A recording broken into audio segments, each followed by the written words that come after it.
gawain, ito po'y pagsasanay, training kung paano ka magpuri at maglingkod sa Diyos. No? So, ngayon po ay, bago po tayo dumako sa salita ng Diyos, tayo muna ay magbigay po ng pasasalamat natin sa Panginoon. Pangunahan po tayo ng ating pong chairman sa pasasalamat po natin sa Diyos.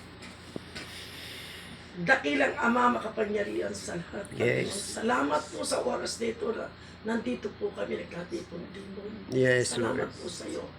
Ako po ay nagpapasalamat unang-una sa Diyos dahil iba binibigyan tayo ng Diyos na kapahingaan pag Amen. natutulog tayo. Di ba? Minsan ginigising tayo ng Panginoon. Minsan di tayo nakakatulog.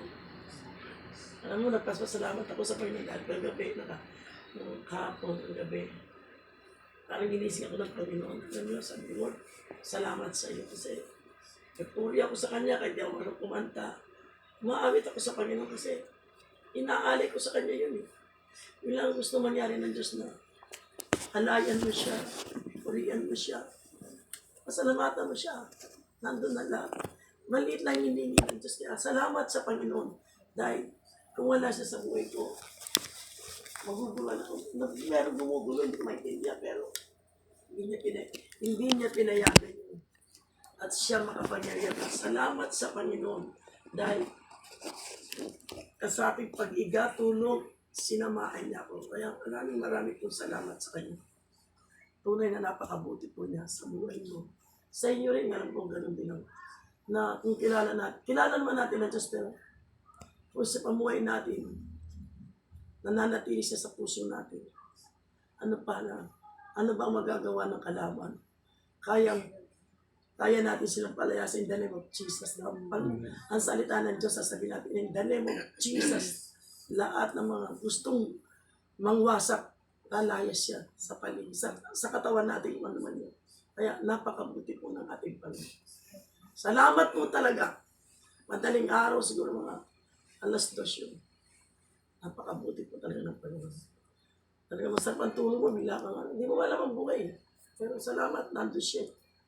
Na binigyan niya ako ng, may gumugulo eh. Nagulat ako, ginugulo ako. Alam mo, kahit na natutulog, may gumugulo, pero ginising niya ako.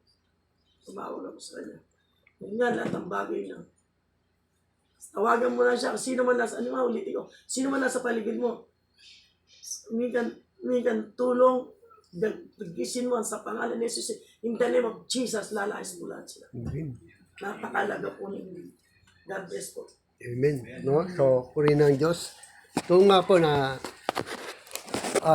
kapag tayo po ay may mga ganong kaparanan, mga naranasan, so sabi nga ay lumapit lang tayo sa ating Diyos, sa ating Panginoon Kristo. At siya po ang tutulong sa atin. At binigyan din naman tayo ng Panginoon ng kapangyarihan upang sila ay palayasin sa pamamagitan. Sabi nga, kung ano yung pinikaisan dito sa lupa ay pagkakaisan sa langit. Kung anong pakakawalan nyo rito sa lupa ay pakakawalan sa langit. Kung ano yung pagbabawal nyo rito sa lupa ay ipagbabawal sa langit. No? So, ibig sabihin, meron tayong authority na binigay sa atin ng Diyos para gawin ang mga bagay na yun kung talagang hindi naman karapat-dapat na kung saan ay para sa ikabubuti po natin. No? Purihin ng Diyos. Meron pa ba? Para dumako tayo sa salita ng Panginoon. Meron pa bang gusto magpasalamat sa Panginoon? Okay, kung wala na po. Andiyan na ba tayo makinig ng salita ng Diyos? Amen. Amen. So bago po tayo makinig ng salita ng Diyos, tayo muna ay umawit muna tayo sa Panginoon ng isa pong awitin. Awitin po natin, Lord, prepare me to be a sanctuary. Ipahanda po natin ang ating puso sa Diyos bago po tayo makinig na kanya pong mga salita. Yes, glory Jesus. Hallelujah, Lord.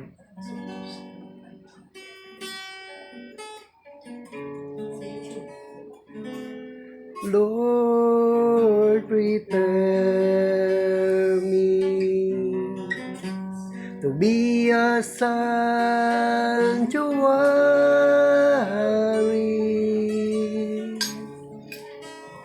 pure and holy, tribes and truth.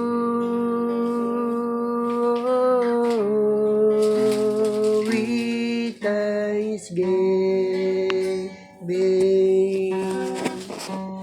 I will a living sanctuary, sanctuary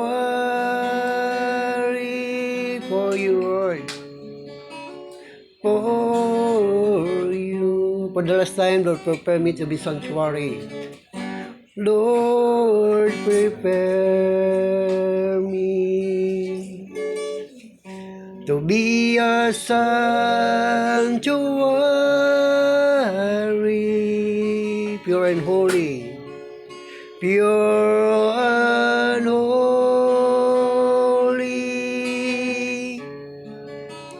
drives on through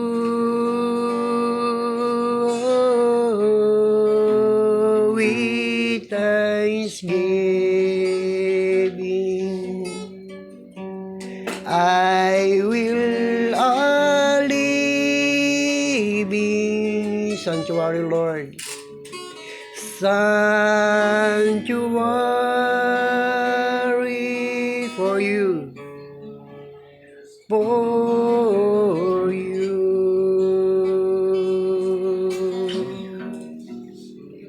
Sanctuary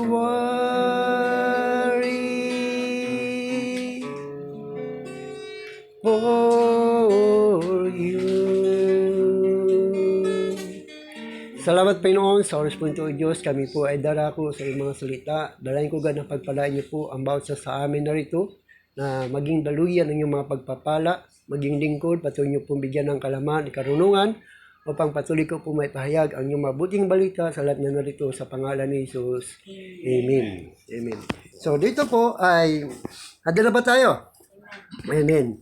So ang ating pong pag-aralan sa oras po ito ay tinatawag po na apat na uri ng pag-ibig. Di ba? Anong ngayon? February. Di ba? Month of love. No? So, ngayon ay yung apat po na pag-ibig. Ano ba yung apat na pag-ibig nito? Anong uring apat na pag-ibig? Una, yung agape love. Pangalawa, yung phileo love. Pangatlo, yung puppy love. Yung pang-apat, yung eros love. No? So, yan po yung ating pong tatalakayin kung ano nga ba ang ibig sabihin ng mga bagay nito. Una, yung agape love. So, ang agape love, ito po yung uri ng pag-ibig na mula sa Diyos. Nakikita natin kung na ipinakikita dito na ang Diyos ay walang tinatangi. Wala siyang pinipili. Lahat ay pinadadama niya ang kanyang pag-ibig. Sa ano katunayan? Paano nalalaman natin na mahal ng Diyos ang lahat ng tao? Pinakikita niyo sa pamamagitan ng pagpasikat ng araw. Ang araw ay pinasisikat nito sa mabuti at masama. Lahat ay nakikinabang. Mabuti ka man o masama ka man o ano man ginagawa mo dito sa mundong ito, yung araw na yan ay para sa lahat. Dahil mahal ng Diyos ang lahat ng kanyang nilikha, mabuti ka man o masama. Yung tinatawag na agape love. Katulad ng ulan. So ang ulan ay pinapapatak niya sa mabuti at masama. Ibig sabihin pinakikita niya yung kanyang pag-ibig na wala siyang tinatangi, wala siyang pinipili. Lahat ay nakikinabang sa mga bagay na kanya pong mga ginagawa. Lahat ng mga nilikha ng Diyos, mabuti man o masama, ay nakikinabang. Dahil nga, yun ang pag-ibig ng Diyos. Ang sabi niya po doon sa 1 John, chapter 4, verse 5 hanggang 16, ganito sinasabi ng Biblia, mga minamahal, mag-ibigan tayo sapagkat mula sa Diyos ang pag-ibig, at ang bawat umiibig ay anak ng Diyos at kumikilala sa Diyos. Ang hindi umiibig ay hindi kumikilala sa Diyos sapagkat ang Diyos ay pag-ibig. Sapagkat ang Diyos ay pag-ibig. Inihayag ng Diyos ang kanyang pag-ibig sa atin nang isugo niya sa mundo ang kanyang kaisa-isang anak upang magkaroon tayo ng buhay sa pamamagitan niya. Ito ang pag-ibig. Hindi sa inibig natin ang Diyos, kundi tayo ang inibig niya at sinugo niya ang kanyang anak upang maging handog para mapatawad ang ating mga kasalanan. So doon yung pinakikita yung tinatawag na agape love. Ang Diyos lamang ang makagagawa nito. Walang sino man ang pwedeng makagawa ng mga bagay patungkol sa agape love. Kasi lahat, kahit anuman ang gawin ng tao, mabuti man siya, masama, kahit magpakasama siya, mahal pa rin siya ng Diyos. Huwag lang siyang mamatay. Kasi natatapos ang pag-ibig ng Diyos sa isang tao kapag siya'y namatay na. Dahil ang sabi sa Biblia, minsan lamang mamatay ang tao pagkatapos ay paghuhukom. So hanggat buhay ang tao, ay minamahal ng Diyos. Binibigyan niya ito ng pagkakataon na magbalik loob at magsisi at lumapit sa Kanya. Hanggat siya ay nabubuhay. Huwag lang siyang abutan ng kamatayan na hindi siya nagsisi at nagbalik loob sa Diyos sapagkat yung pag-ibig ng Diyos, pagkatapos noon, hahatulang ka na kapag namatay ka sa ganong kapamaraanan. Sa ganong kapamaraanan. Kaya ang kamatayan ang siyang hangganan ng Diyos. Siyang hangganan. Hanggat buhay ang tao, hindi siya harap sa hukuman ng Diyos. Hanggat buhay, mayroon pa siyang pagkakataon na magbalik loob sa Diyos. Mayroon pa siyang pagkakataon na lumapit sa Diyos sapagkat wala siyang tinatangi. Wala siyang, hindi siya nagsasabing, huwag kang lumapit sa akin. Kundi sabi niya, lahat lumapit kayo sa akin. Mag-usap tayo. Bukas ang aking mga kamay para sa inyo. Yung po yung tinatawag na agape love. Pag-ibig na kung saan ay ibinigay sa atin ng Diyos. Pag-ibig. Sabi nga sa John 3:16, gaya na lamang pag-ibig ng Diyos sa sanglibutan, kaya ibinigay niya ang kanyang bugtong na anak upang ang sino man sumampalataya sa kanya ay hindi mapahamak, kundi magkaroon ng buhay na walang hanggan. Isinugo ng Diyos ang kanyang anak, hindi upang maparusahan ang mga tao, kundi upang iligtas ang mga ito sa pamamagitan niya. So doon ay pinakikita yung pag-ibig. Talagang ibinigay niya para malaman ng lahat ng tao na mahal tayo ng Diyos. Hindi niya tayo iniiwan ni pinababayaan man. Huwag natin sabihin, hindi na ako mahal ng Diyos. Ikaw lang nagsasabi nun. Mahal ka pa rin ng Diyos. Pinatutunayan niyan. Binigyan ka ng Diyos ng mga mata para makita mo ang kanyang mga nilikha. Ay paano yung mga bulag, pastor? Hinayaan, pinihintulot ng Diyos ang taong maging bulag upang makita ang kapangyarihan ng Diyos kung paano siya makakakita. Kasi maraming mga taong hindi bulag, hindi naman nakakakita. So doon ay sinasabi ng Biblia yung agape love. Pangalawa, yung phileo love. Ang phileo love, ito ay pagmamahal para sa iyong kaibigan. Para sa iyong kamag-anak, para sa iyong mga kakakilala, sa iyong mga anak, na kung saan ay sinasabi doon na mahalin mo ang iyong kapwa.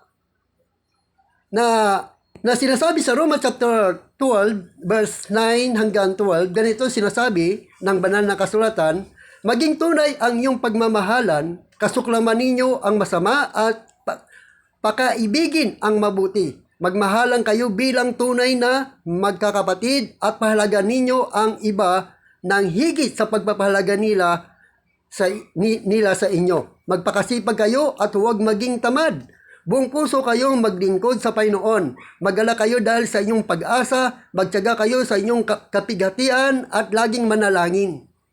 So doon ay pinakita yung tinatawag na phileo love, yung pag-ibig na walang pagnanasa.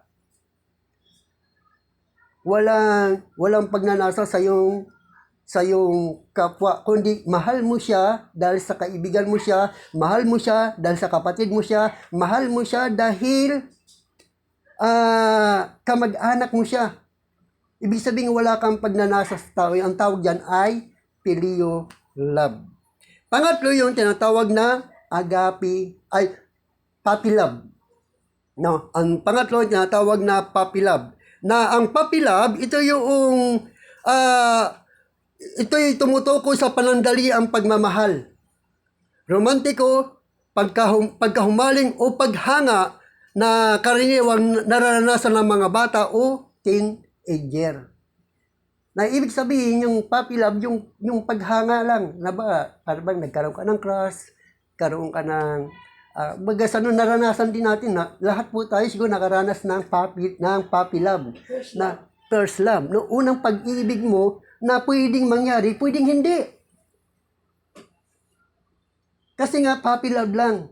Kung baga sa bugso lang yun ng iyong kabataan na nagkaroon ka ng pagmamahal doon sa tao na para bang meron kang pagnanasa, na siya'y mapasayo o kaya darating ang araw na siya ay maging boyfriend o girlfriend mo. No, ang tawag dyan ay puppy love. Pang-apat, yung tinatawag na eros love. You know, ang eros love, ito po yung pag-ibig. Ang eros love, ito ay tumutukol sa sexual na attraction. Katulad ng mag-asawa. No? Katulad ng mag-asawa na nagkakaroon lamang ito ng tunay na kahulugan kapag ang isinama na kapag kayo ay nagkaroon ng relasyon na sa isa't isa. Nasa wastong edad ka na. Ang tawag dyan ay eros love. Ibig sabihin, natagpuan mo na ang yung tunay na pagmamahal. Dahil ang sabi sa banal na kasulatan ay ganito, doon sa Genesis chapter 2 verse 18 to 25, yung tinatawag na eros love. Sabi ng Biblia ay ganito, matapos gawin ang lahat na ito, sinabi ng Panginoong Yahweh, hindi mabuti na mag-isa ang tao. Bibigyan ko siya ng isang angkop na makakasama at makakatulong. Kaya mula sa lupa ay lumikha ang Panginoong Yahweh ng mga hayop sa parang at mga ibon sa impapawid. Dinala niya ang mga ito sa tao upang ipaubaya rito ang pagbibigay ng pangalan sa mga iyon. Kung ano ang kanyang itinawag, iyon ang magiging pangalan ng mga ito. Ang tao nga ang nagbigay ng pangalan sa lahat ng ibon, sa impapawid at sa hayop sa parang. Ngunit walang isa man sa mga ito ang nababagay na makasama at makakatulong niya. Kaya pinatulog ng Panginoong Yahweh ang tao. Samantalang nahihimbing, kinuha niya ang isang tadyang nito at pinaghilong ang laman sa tapat niyon. Ang tadyang na ito ay ginawa niyang isang babae at dinala ito sa lalaki. Sinabing ng lalaki, sa wakas, narito ang isang tulad ko, laman ng aking laman, buto ng aking buto. Babae ang tinawag sa kanya sapagkat sa lalaki siya kinuha. Ito ang dahilan, kaya iniiwan ng lalaki ang kanyang ama, ina, nagsasama sila ng kanyang asawa at sila'y nagiging isa, kapwa sila hubad noon, ang lalaki at ang babae, ngunit hindi sila nahihiya. So, ito yung tinatawag na eros love, na binibigyan ka na ng Diyos ng makakasama. Na hindi mainam sa isang tao o babae na mag-isa kaya meron siyang inihanda para sa'yo. Sa mga lalaki, may kulang kaming isang tadyang. Yung tadyang ito ay ginawa ng Diyos na babae at ito ay hinahanap ng lalaki. At ang tadyang ding nawawala, hinahanap din niya ang kanyang katawan na kung saan siya ay nang galing. Kaya ang bawat isa sa atin ay may kanya-kanyang mga nakalaan. Kaya kung pansin niyo ang inyong mga asawa ay hindi niyo kung saan ito nang gagaling.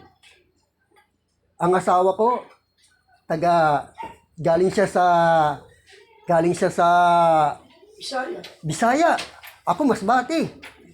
No? Pero sa dami-dami mga babae ang lumalapit, hindi talaga siya pwede.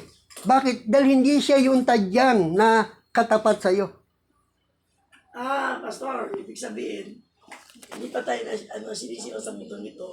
Meron na nakatakda sa bawat isa. Yes! May nakatakda na sa iyo.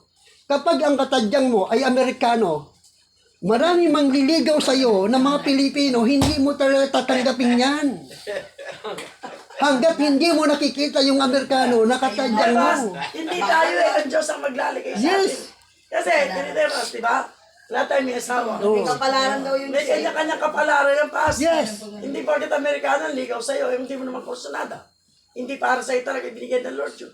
Walang magagawa. Yes. Kasi nga yung katadyang mo. Ibig sabihin, kumbaga sabi ng Diyos, Hindi, meron nakatakda para sa'yo. yes, may nakatakda talaga Tayo yan. mo yung love mo na darating sa'yo, hingi mo sa Lord. Paano, Pastor, yung walang asawa? Paging second love. Oh, katulad niya, di ba? Ako marami ako naging girlfriend. Pero hindi sila yung aking katadyang. Hinahanap ko yung katadyang ko. Nung matagpuan ko yung Baka katadyang naman ko, na-indispair ka, Pastor. yung natagpuan ko yung katadyang ko, abay, ito na siguro yun. Ibig sabihin, mararamdaman mo yung talagang galing sa iyo. Yung galing sa iyo. Sa ano ko sa sarili ko, meron kanya-kanya tayong takda na binigay ng Diyos na makasama sa buhay. Paano yung mga walang asawa? Hanapin mo Wala ngayon. silang katakda siguro. Wala talagang, di ba maraming matandang binata? Magkakatulad ni ate, walang asawa. Nagkatagyan ka na sa sarili. Kaya kung ano man yung dumating sa buhay natin, ang Diyos latamed ang nakakaalam. Yes. Dahil, Pero sabi paano, nila, Pastor? Pag may nanliligaw sa'yo, siyempre, lasinggero. Di ba gugustuhan mo kaya yun? Siyempre. Siyempre, di ba? uy, kung baga sa ano ay, ang tapos ay tinatawag na, di ba, ang pag-ibig ay bulag. Kapag katadyang mo na yon, hindi mo na nakikita kapangitan niya eh. Ay, di, Pastor, hindi ka dapat. Hindi mo na Kaya nga nakikita binigyan tayo, yung- Pastor. Binigyan tayo ng Diyos ng isip para Yes. mapag-isip tayo eh. Tama. Di ba? Alam mo namang gago ba doon sa papatulan? Ito ba, anak ka ng Diyos, alam mo na, hingi ka sa Lord ng God. Tama. O, di ba? Pero kapag yun talaga katadyang mo sa ayaw mo sa hindi, Ay, hindi! wala kang magagawa. Ay, hindi, Babaguhin ng Diyos kang para sa'yo. Hindi, Pastor, ganito. Kasi, Pastor, ganito po yan. Kahit lasinggero Hindi, na kahit na katadyang. sige, siyempre, hingi ka sa Lord, tulungan mo naman ako. Alam mo, alam ko na, ikaw magbibigay sa akin ng asawa. Higit pa sa yaman. Yes. Di ba? Alam mo na lang siguro, ano mo na binigay ng Diyos? Ang isip, mata. Tama. Eh, Kasi bakit lang ano nga, pa? Hindi ba tumandang dalaga na lang ako? yun ang nilang sa'yo ng Diyos. Di ba? Kasi Ayoko. kay Simon Tito Reyes, ang dami nang liligaw sa'yo. Pero bakit si Tito Reyes? Ay, ang namili sino? ako. Hiningi ko sa Lord yun. Oo nga, ibig sabihin, ibibigay sa'yo ng Diyos Ang yung kalaban ng asawa talaga ko, sa'yo. Talagang katagyang yun. Oo, siya ang katadyang mo. Kasi pag katadyang mo yan, magsasama kayo sa hirap at ginhawa, dumating mga pagsubok sa buhay, hindi ka Sabi ko, magiging Pastor, sabi ba ng tatay ko, Ano yung nagdalawa? nanliligaw third mate. Tutad. Eh, lasing manginginig na sasakit ang ulo ko sa tatay. Eh, di sunod ko tatay ko. Sabi ba ng lalaki, bakit ikaw? Tatay mo, bakit ayaw sa akin? Ang dami nanliligaw. Ang dami nililigaw, third mate. Gusto ko maging manuga ko. Hindi ako. Isa tadyang, yung isa tadyang. Ano ang tadyak, isang katadyang mo. Kasi dalawa daw naging asawa, di ibig sabihin Oo, yung una ang isa katadyak yun. Yung isa tadyak. Katadyang mo talaga. Iyon talaga yung, ipaglalaban mo kasi yung mahal mo. Itatadyak. Yung talagang, kung baga sa ano, hadlangan ka man na mga pagsibat, magpapatuloy ka. Dahil yun talaga nakita mo, na siya talagang kaparehas mo. Hindi na, oy. Siya talagang kaparehas mo eh. Pastor, di ako ano doon. Ayaw mo talaga kaparehas. Alam mo ba kaparehas mo si Chairman? Siya yung itinalaga si Hindi ka Niluni. na ng Diyos ng isip. Kung baka na singgero na, para kung mga pinapok sa ulo. Babaguhin ng Diyos siya para sa'yo. Pastor, pero hiningi talaga sa Babaguhin sa'yo yan. Kasi, ang dami-dami nanliligaw. Binigyan nga ng Diyos ng isip. Manalangin ka sa Lord, tulungan mo ko dito. Sapala mo na lang, sige, papatulan mo pa. Hindi ba naibig ka na? Kumauntog.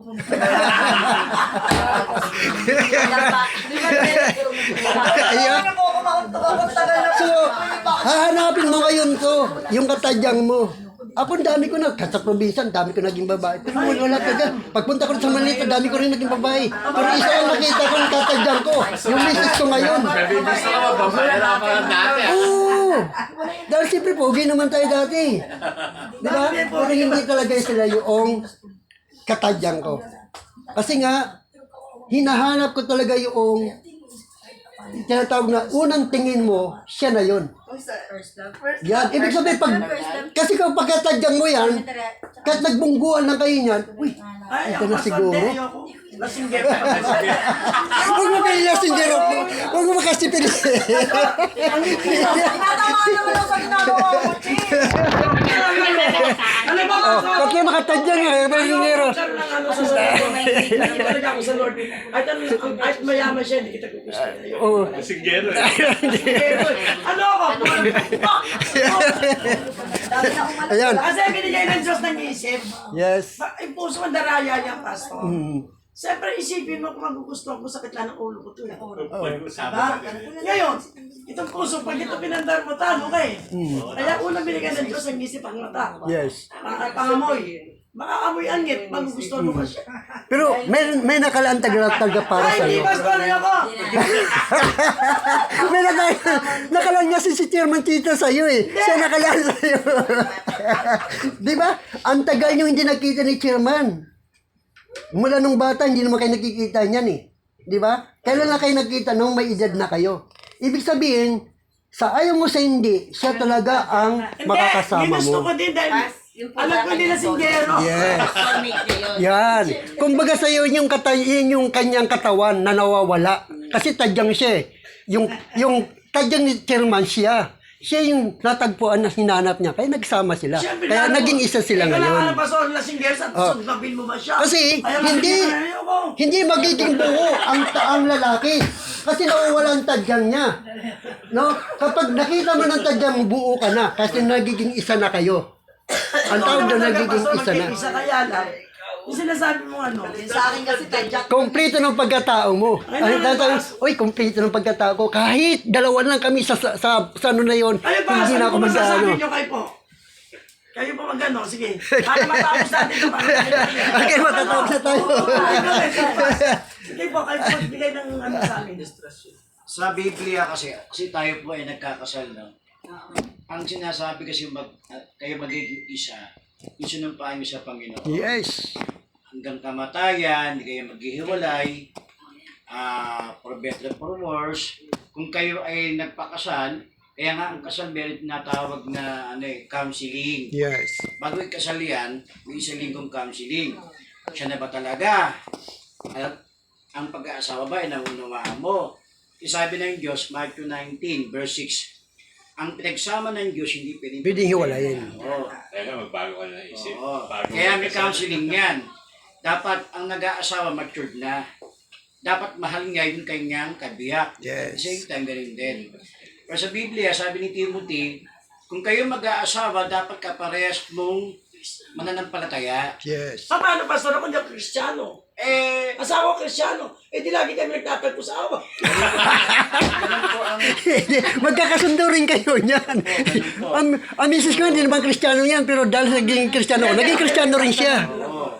Kaya ang utos ng Diyos, ganon. Ngayon, pag sinabing mananampalataya, may tako sa Diyos. May Bilang takot nyo, naman kaya kami, ang Pastor. pag-aasawa, mga kapatid, ay lifetime po yan. Yes. Lifetime yan, kaya ibig sa batas, bawal po ang alam na yun. Makakasuhan tayo pag sa babae, makakasuhan tayo ng pangangalinga or sa English. Adultery. Ah? Polygamy. Adultery, babae. Sa lalaki naman, makakasuhan kami, concubinage. Pagkakaiwalay yon. Ang babae, pag nangaliwa, isang beses lang nakita namin, pwede na siyang kasuhan. Pero ang lalaki, kailangan binabahay namin yung babae. Opo, bakit po ang lalaki pwedeng magparami? Bakit po ang babae Yung hindi po ang... pwede? Ito po kasi ang babae... Ampere po kasi sa mga Yung nga babae. eh. Kami pag nagkamali, Ito- habang panahon po Yes. namin pagdudusahan. Pero Pero ito- bakit po pag ang lalaki? Oo. Walang karapatan kami mga babae magreklamo pagka ang lalaki ang nagkamali. Oh, ito Bakit reason, po? no? Kaya ang babae, madaling kasuhan kasi ang babae nanganganak. Yan ang pinag-aawayan sa loob ng pamilya, lalo pag mayayaman. Yung anak sa labas. Pinag-aawayan yan. Pero ang lalaki hindi naman nanganganak eh. Kaya ang babae... Pero nakakagawa po kayo ng anak. Yes. Nagbibigay na kami ng anak din sa Pero babae. ang dapat na ikasa mo sa amin, dapat may ebidensya ka na binabahay namin yung babae. At nabuntis niya. At nabuntis. Yun ang tinatawag na concubinage. Pero kayo mga babae, pag isang beses lang kayong mga luwa, Pwede na pwede kayo. na kayong makulong. Ganun po ang batas. Kasi, iisa lang talaga ang tadyang. Nag-iisa lang yun. Natutulad ba siya ba sinabi naman ng Diyos, di ba? Kinuha ni Yahweh ang tadyang ng lalaki at ginawa niya itong babae at binalik kanino? Binalik niya kay Adan. No, binalik niya kay Adan para maging kompleto rin si Adan. Sabi niyo po, isa lang po ang tadyang. Paano po halimbawa na byuda na po ang babae? Kailangan po bang maghanap ng ibang tadyang? Yes. Pwede. Malaya Malaya ka rin maghanap. Malaya ka pa rin maghanap. Kasi wala na yung dati mong tadyang. Wala ka pananagutan sa Wala ka na. Malaya ka na. Malaya ka na. Kaya bukas mag-asawa ka O, na. pwede ka na mag-asawa. Pero ngayon, Cheng, inirekomenda natin taga 30 to. Manahimik ka. Okay, no? So, wala na po tayong oras. Tadyang mo. Salamat, Pastor. No? Wala na po tayong oras. Salamat. At naway meron tayong naiintindihan, meron tayong nanawaan sa 4 na uri ng pag-ibig. No? 4 na uri ng pag-ibig. No? Kaya nga ang pag-aasawa, minsan lang yan. Kasi nga, isa lang talagang tadyang. Paano, Pastor? Kung namatay asawa nila. Pag nawan tayo, sabi nga ng Biblia, kung malaya ka na muling mag-asawa. Meron pa ba rin pangalawa sa amin? Pero hanggat buhay yung kasama mo, hanggat buhay kayo, hindi ka pwedeng mag-asawa ng panibago. Kasi, di ba sabi nga ni Pastor, yung paliwanag niya kanina? Kasi mayroon silang seminary back mag-asawa. Counseling yun. Siyempre, pag binasbasan ka na, hanggang kamatayan, hanggang sakripisyo gawin mo. Yes. Wala na. Kasi wala ka na magagawa. Nandun na ng Panginoon, binasbasan ka na eh. Antay mo mamatay asawa mo. Yes. Yun. Sa Pero kakaong habang kasawa. buhay kayong pareho, maghiwalay man kayo, wala kayo right mag-asawa. Yeah. Kasi may pananagutan kayo sa Panginoon. So na, Pagpasaya, pinasawa natin yung medyo makulit. Pasensya muna tayo, magdasal na lang tayo sa dasal kayo kasi nga, yun ang binigay sa'yo ng Diyos eh. Tinanggap mo eh. Tinanggap mo. Di ba? Kung baga sa ano ay, bago kayo nagsama, nagligawan muna kayo. Oo, hiningi, Pastor, yan ako doon naniniwala. Tama. Kasi, nalangin kasi, Lord, eto, lahat ng lalaki na mga santo yan lahat eh. Mapagpakapaliwanag. Mapalabot yan eh. Kung saan po'y naliligaw, yun, marami silang paliwanag. Lahat ng bait gagawin sa Yes. Panginoon mo. Pero inside na sa sarili lang. Lord, ito ba yung mga lalaki? Pili mo nga kung maganda lang ang maayos na pamilya. Maayos ka bang... Kasi ang pag-aasawa ka habang buhay ka sa mundo ito. Bakit ka Kaya nga binigyan tayo ng Diyos ng isip. Makapag-isip tayo eh. Hindi na lang nakita mo, pogi, mayaman. Eh kung sakit lang ng mga ulo mo habang paano nakaatang sa puso, isipan mo yung problema. So what, ano bang alaga nun? Antayin mo yung ano ng Panginoon. Blessing ng Panginoon. Masaya pag blessing ng Panginoon. Yes. Sigit sa yaman pa yun. Ang sakit naman. Katulad ko, malaya ako. Kasi, hindi kasi ako kayo nag-isip eh. Kasi, Isa lang naman, ay dalawa lang naman sila. Kami may ano na kami, okay na mga. Dalawa lang sila. kapamilya ka na. Kapamilya ko kayo. Ayan. Ikaw lang yun.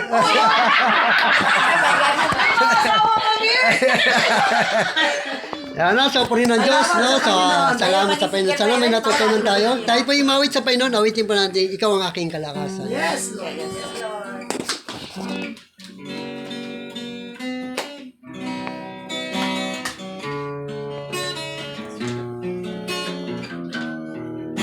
Ano ba yan sinasabi?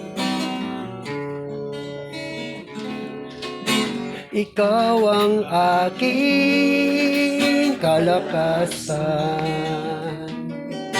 kagalakan at kublihan. Dumating man ang problema, walang makapag-iwalay,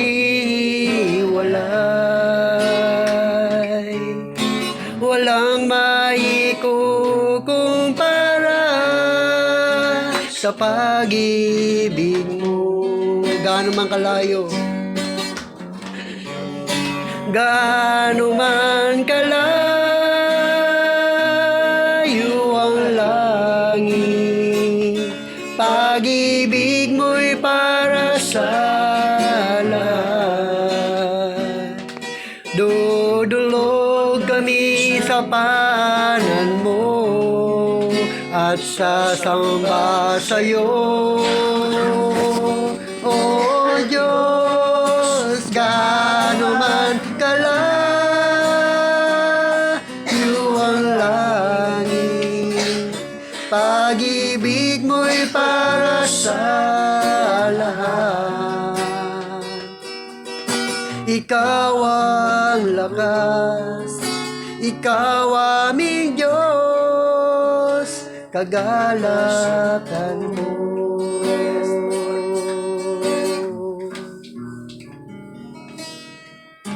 Ikaw ang lakas, ikaw aming Diyos, kagalakan ko. Naku po si Chairman sa panguling panalangin. Dakilang Ama, makapangyarihan sa lahat. Salamat po, Ama. Sa gabing ito, nandito po kami lahat, Panginoon. Sinabi mo sa isalita sa dalawa, sa tatlo, nasa kalagitnaan ka namin sa oras na ito, Panginoon. Salamat po, Ama, sa aming mga kasamaan namin.